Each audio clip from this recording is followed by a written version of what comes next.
Boa tarde. Estamos aqui no projeto Mão Amiga. Acabamos de chegar aqui na comunidade de Cardeal da Silva, Alto da Bela Vista. Da Boa Vista. Alto da Boa Vista. Uma comunidade bem remota, bem carente. Estamos aqui cumprindo todo o procedimento de higienização do material, com álcool gel. E estamos aqui com o material de cesta para estar entregando para as famílias mais carentes. Estamos aqui também com roupa, estamos aqui com fralda geriátrica e estamos também aqui com a palavra do Senhor que estaremos ministrando também nessa tarde. Porque além de trazer um alimento para o nosso corpo, a gente também trabalha com um alimento espiritual. Estarei abrindo a palavra do Senhor aqui no livro de 1 Reis, seu capítulo 17, seu versículo 8, que tem por título A Viúva de Sarepta. Seu capítulo 17, seu versículo 10 diz assim: E ele partiu para Sarepta, e quando chegou à entrada da cidade, estava ali uma viúva apanhando lenha. Ele a chamou e lhe disse: Traz-me, por favor, uma vasilha com um pouco de água para que eu beba. E quando ela saiu para buscá-la, ele a chamou e lhe disse: Traz-me também um pedaço de pão. Ela, porém, respondeu: Tão certo como vive o Senhor teu Deus, que não tenho pão, mas apenas tenho um punhado de farinha e um pouco de azeite na botija.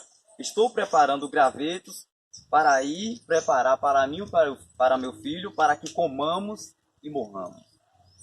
A passagem que eu abro nessa tarde, para os demais irmãos que estão aqui comigo, é uma passagem que Deus chama o profeta Elias e diz: desce até Sarepta, que é de Sidom. Por que Deus chama o profeta Elias para descer para Sarepta? Porque Deus viu que tinha uma viúva passando por uma necessidade muito grande e que precisava de ajuda. Então, o papel do missionário, ele é ser direcionado por Deus a pessoas que estejam passando por momentos difíceis, para que possa estender a mão e ajudar o seu próximo. Então, quando Elias chega, ele se encontra com um cenário muito difícil na vida daquela viúva. Porque entenda, quando ele pede um pouco de água, ela vai buscar, como eu li aqui nessa tarde. Mas quando ele vai pedir um pedaço de pão, um pedaço de bolo, ela vai dizer: não tenho. O que eu tenho aqui é um pedaço de graveto e um pouco de farinha, para preparar para mim e para meu filho, para que comamos e morramos. Então, quando Deus ele chama Elias, o cenário daquela viúva era de morte. Ela já tinha dito dentro de si mesmo: eu não tenho mais nada para fazer. Eu não tenho mais situação que possa resolver a minha vida, porque a minha condição financeira já não me deixa mais sobreviver, porque o que eu tenho aqui na panela acabou. Então Deus é um Deus provedor. Deus é um Deus que faz o sobrenatural ainda acontecer nessa terra. E quando Elias vê aquele cenário, Deus leva Elias para profetizar, para estender a mão para o seu próximo. E Jesus, quando ele veio para o seu próximo. Jesus ele veio para que pudéssemos ter vida e vida com abundância. Então Elias, quando ele chega, ele diz o quê? Faz primeiro para mim. Faz primeiro para mim, faz o que eu te digo, vai fazer um pedaço de bolo. Porque enquanto você vai fazer o pedaço de bolo para Deus, enquanto você está adorando ao Senhor, Deus ele vai estar provendo o sobrenatural sobre a tua vida. Porque uma palavra profética eu quero deixar aqui nessa tarde para vocês, que Deus não vai deixar o teu sonho, o teu projeto morrer. Deus ele vai fazer o sobrenatural acontecer. Quem crê, dê um glória para Deus nessa noite. A Bíblia diz que quando Elias ele chega no momento, no cenário de morte, ele chega num cenário de morte para dar vida. E esse projeto Mão Amiga, ele tem ajudado muitas famílias carentes. Ele tem buscado alcançar verdadeiramente lugares aonde não tem igreja, aonde não tem pontos de pregação, para que a gente possa estar levando a palavra do Senhor e o alimento para as pessoas que precisam. João 8, capítulo 32 diz: conhecereis a verdade vos libertará. João 3, capítulo 16 diz que Deus amou o mundo de tal maneira que entregou seu Filho unigênito, para todo que nele crê não pereça, mas obtenha a vida eterna. Também nessa tarde eu quero pregar um pouco sobre a vida eterna. A Bíblia diz que Jesus ele se entregou na cruz do Calvário, por mim e por você nessa tarde. Então, para nós estarmos no centro da vontade de Deus, é necessário que a gente renove a nossa aliança com o Senhor Jesus Cristo, para que a gente venha obter a vida e vida eterna. Porque tudo isso que tem nessa terra é passageiro. A Bíblia diz que um jovem rico vai procurar Jesus. Ele é rico, ele tem tudo, ele tem dinheiro, ele tem condição financeira. Mas ele não tem algo eterno. Ele não tem algo eterno, porque ele sabe que as coisas dessa terra é passageiro. E quando ele procura Jesus, ele faz uma pergunta a Jesus e diz assim: o que eu posso fazer para obter a vida eterna? Ele busca Jesus atrás da vida eterna. Jesus olha para ele e diz: vai, dá tudo que tu tem aos pobres e segue-me, que terás um tesouro no céu. A Bíblia diz claramente que ele vira as costas para Jesus. Naquele momento ele está dizendo: eu não quero mais ser salvo. Por quê? Porque o seu coração estava preso nas coisas dessa terra. E o que Jesus ele veio trazer foi coisa espiritual, coisa eterna. A Bíblia diz, Jesus olha para aquele jovem e diz: é mais fácil um camelo passar no fundo de uma agulha do que um rico entrar no céu. E o que Jesus ele veio nos trazer foi vida eterna. E a vida eterna, sabe, tem algo que só o Espírito Santo pode fazer na nossa vida. Tem algo que só o Espírito Santo pode preencher. É aquele lugarzinho que Deus deixou reservado para ele. Sabe, festa, bebida, não tira, não preenche o lugar que só Deus pode preencher na sua vida. Porque haverá momentos que não terá amizade. Haverá momentos que não terá ninguém com você. Haverá momentos que só será você e Deus. Haverá momentos que você vai ter que reconhecer que só Deus pode fazer o sobrenatural acontecer na tua vida. A Bíblia diz que quando Jairo estava mais precisando, ele tem uma decisão na sua mão a tomar. Fico em casa ou vou procurar em Jesus o sobrenatural? Porque a Bíblia diz que a filha de Jairo estava enferma. Se ele fica em casa, a menina morreria. Mas a Bíblia vai dizer que ele vai procurar Jesus, é nos pés de Jesus, ele vai procurar o seu milagre. Mas a Bíblia vai dizer que quando Jairo chega nos pés de Jesus, sabe o que Jesus diz a Jairo? Tudo bem, eu estarei indo na sua casa. Mas meu irmão, Jesus não poderia dizer uma palavra e aquela criança ser curada? Poderia. Mas a vontade de Jesus não era só liberar o milagre. A vontade de Jesus era pousar na casa de Jairo. Era entrar na vida de Jairo. A Bíblia diz que quando Jesus tem um encontro com Pedro, é no momento que Pedro está mais necessitando. Porque ele tentou a noite toda pegar peixe e não conseguiu pegar nada. Mas a Bíblia diz que depois de Jesus ter pregado, Jesus pede o barco de Pedro emprestado. E o barco de Pedro, a saber, era a vida de Pedro, porque a vida de Pedro era pescar. E quando Jesus entra no barco de Pedro, Jesus diz assim: volta comigo para o mar. Porque em si, o homem dentro de Pedro falou: não tenho condição de fazer mais nada. Porque sou pescador há vários anos e sei que essa noite eu não consegui pegar nada e não vou pegar nada. Mas Jesus chega até Pedro e diz: vamos voltar para o mar. Porque foi o peixe que você estava tentando pegar no mar. Vamos voltar que eu vou te dar sua providência. Aí a Bíblia diz que Jesus diz a Pedro que lança a rede pelo lado direito do barco. E a Bíblia diz claro que a multidão de peixe inunda a rede de Pedro. Mas entenda, sabe qual é o diferencial de Pedro? É que Pedro tem duas escolhas para fazer. Eu vou escolher o provedor ou eu vou escolher a bênção. E naquele momento Pedro olha e analisa. A bênção é passageira, mas o provedor é eterno. Aí a palavra do Senhor vai dizer que Pedro abandona tudo. Abandona a providência, abandona a provisão naquele momento para seguir a Jesus.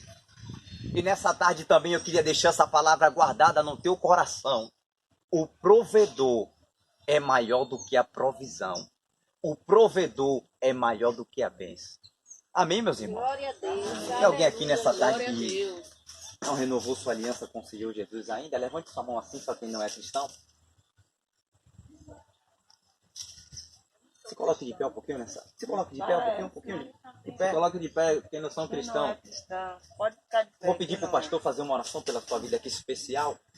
Quem não é cristão, vem todos até a frente. Todos até a frente, só aquele que não renovou a sua aliança com Jesus ainda. Nosso pastor vai estar fazendo uma oração especial pela vida de vocês.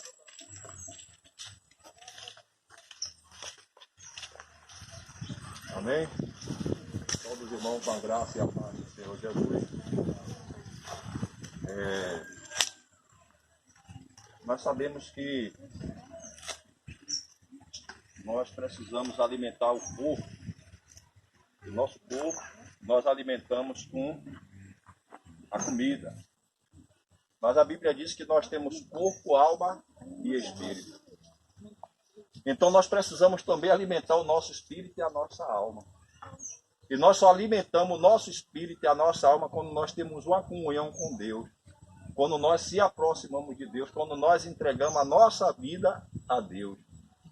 Porque esse alimento aqui, você vai, mata a fome, a necessidade do corpo, você repõe aquilo que ele está precisando. E o alimento espiritual, quem é que pode fornecer para vocês o dia a dia? Deus, né? Então, nós precisamos entender que sem o alimento espiritual, nós não temos como vencer o nosso adversário que nós não conseguimos enxergar no mundo espiritual. Porque no mundo espiritual existe adversário, né? Existe inimigo da gente que quer ver o nosso mal, que quer ver o nosso fracasso, que quer ver a nossa derrota. E muitas das vezes acontecem coisas na nossa vida porque nós temos adversário na nossa vida que nós não conseguimos enxergar e nós não conseguimos se defender dele, porque só quem pode nos defender desse adversário é o Senhor Jesus Cristo de Nazaré. Então nós precisamos entender que o projeto Mão Amiga, ele tem esse trabalho de trazer o alimento, mas também trazer o alimento espiritual. Mas esse alimento espiritual nós damos a vocês através da palavra. Mas para vocês manter esse alimento espiritual, a primeira coisa que a pessoa tem que fazer é aceitar Cristo e depois buscar, através da palavra de Deus, através da oração, uma vida, uma comunhão com Deus. Amém, meus irmãos? Então, a vida é assim. A vida é desse jeito. Quantas vidas, quantos casamentos, quantas famílias estão destruídas pela falta de não ter uma comunhão com Deus hoje. De não ter uma aproximação com Deus. E o inimigo está ali, porque nós somos seres humanos, nós temos desejo da carne. E esse desejo da carne nos leva a dar brecha, a dar lugar ao nosso adversário, a fazer coisas que terminam desagradando a Deus e terminamos nós trazendo problemas e consequências para a nossa vida, para a nossa família, para o dia a dia da nossa vida. Então a gente precisa entender que o homem não é só feito de carne, o homem é feito de carne, alma e espírito. E nós precisamos saber o que é que vai acontecer se por acaso algum de nós morrermos sem Cristo Jesus. Para onde é que vai essa alma? Porque o Espírito Deus recolhe, porque Ele que botou, e essa alma vai para onde?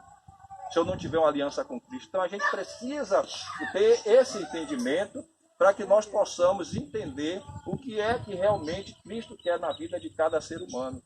Porque nós entendemos o que é que separa a vida do homem de Deus? O pecado. Mas eu, por ser crente, não tenho pecado? Tenho. Mas quando eu reconheço que eu tenho um erro e peco diante de Deus, eu tenho a oportunidade de chegar a confessar para Deus, como eu disse a vocês, através de oração, através de essa intimidade com Deus, dizer: Deus, me perdoe pelos meus pecados. E Deus é um Deus de misericórdia, Deus de amor, e Ele nos perdoa, e dia a dia nós vamos caminhando com Cristo. Entendeu? Nós vamos estar orando pela vida de vocês. E eu creio que esse pouco tempo que nós tivemos aqui para falar de Cristo, e Deus dando a oportunidade também de vocês ouvirem a palavra dele, porque se nós viemos até aqui nessa tarde, nesse dia de hoje, foi porque Deus tocou no nosso coração, porque desde o mês passado que não estava para vir aqui, mas houve alguns empecilhos, nós não pudemos vir aqui, né? Mas esse dia Deus nos fez vir aqui nessa tarde. E Deus, por amor a vocês, por amor a nós, nos trouxe aqui para poder nós falarmos dele e vocês entenderem que nós precisamos ter uma vida diante de Deus, porque os dias têm sido mal. Nós estamos vendo aí esse coronavírus como está matando tanta gente, quantas pessoas descendo à sepultura sem ter a vida eterna. Simplesmente é só a pessoa tomar uma decisão na vida e dizer: Jesus, eu quero ter uma aliança com o Senhor. Quando nós abrimos a boca e confessamos que quer ter uma aliança com Cristo, nós agora estamos protegidos de não ter, assim, de não ir para o inferno, mas sim ter a vida eterna, alcançar o reino de Deus. E muitas das vezes nós endurecemos o coração para não aceitar esse Cristo que morreu na cruz por nós. Ele simplesmente se doou na cruz e morreu por nós. E às vezes nós rejeitamos esse Cristo que morreu por nós. Olha que coisa. E quem que faz isso? Nosso adversário que anda ao nosso redor.